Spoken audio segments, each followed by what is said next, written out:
পুঁতে রেখে তাদের লোককে দিয়ে খবর দিয়ে লোক পাঠাচ্ছে। হয়তো এখানে তাই ব্যবস্থা ছিল, হয়তো এখানে আরো কিছু ছিল। আবার একটা কোন বাড়িতে রেখে আসতো, তারপর সেখানে সিবিআই এনএসজি যেত, গিয়ে বলতো আমরা উদ্ধার করেছি। ফলে উদ্ধার করতে যারা লোক পাঠাচ্ছে, কি উদ্ধার করতে হবে সেই মেটেরিয়াল গুলো ওই একই জায়গা থেকে আসছে। যেগুলো আপনি উদ্ধার চোখে যা দেখছেন, উদ্ধার করতে যাওয়া বাহিনী যারা পাঠাচ্ছে, যেটা উদ্ধার করতে আসছে সেই মেটেরিয়ালটা তারাই পাঠাচ্ছে, একই সোর্স। সেটাই তো আমরা তদন্ত চাইছি, বলতে চাইছি।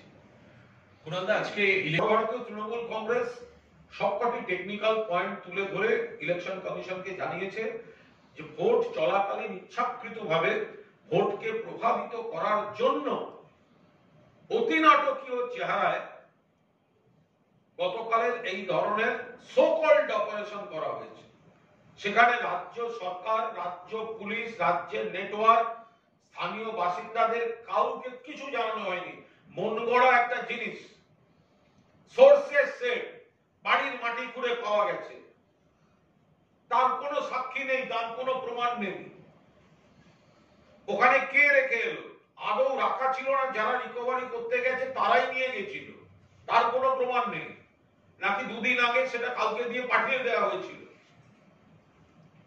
ফলে এই জায়গায় দাঁড়িয়ে সর্বভারতীয় তৃণমূল কংগ্রেস এই যে এনএসজি কে, যেটা সাধারণভাবে বাংলাকে, সারা দেশকে দেখাবার জন্য অতি নাটকীয় ভাবে উচ্চগ্রামে নিয়ে যাওয়ার জন্য এনএসজি কে আনানো হলো, ওই যন্ত্রটাকে ব্যবহার করা হলো, রোবোটিক ডিভাইস ইত্যাদি।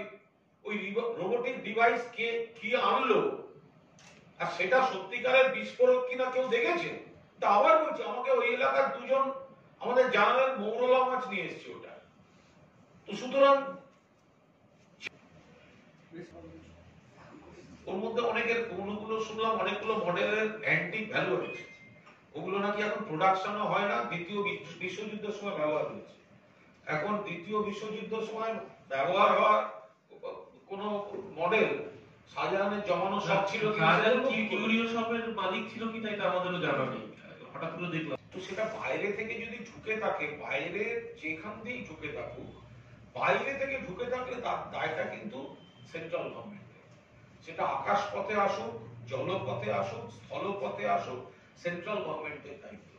ফলে বিএসএফ বা অন্যান্য এজেন্সি যারা আছে বর্ডারটাকে প্রোটেক্ট করবার, বাইরে থেকে কিছু বেআইনি লোক ঢুকছে না বেআইনি জিনিস ঢুকছে, সেটা তারা বলতে পারবেন। সেটা তৃণমূলকে কেন দোষ দেওয়া হবে?